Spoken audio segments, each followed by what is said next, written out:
welcome back to the channel. My name is John, and today's video is something a little different. We're just doing an oil change on the 350Z. So the next time I will see y'all guys, it'll be the car on the rack.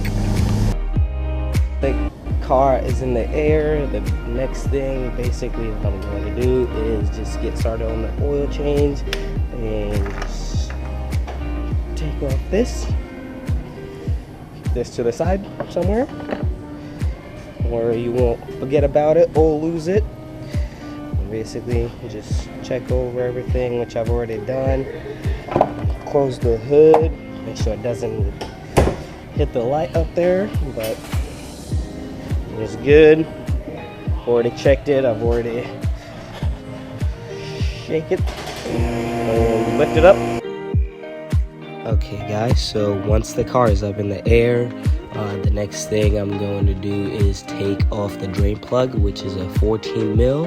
And after the oil is draining out, I start dealing with the filter. And after I take off the filter, after everything is drained out, just basically reverse the process, putting the oil filter back in, putting the drain plug back in, and also with the drain plug, I also put a new gasket on there.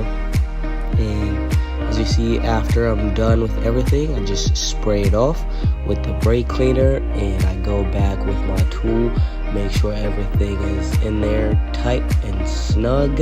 And after that, just dry it off, and that's basically kind of it on the oil drain and oil change on the bottom side. So after that, we basically put the car back on the ground.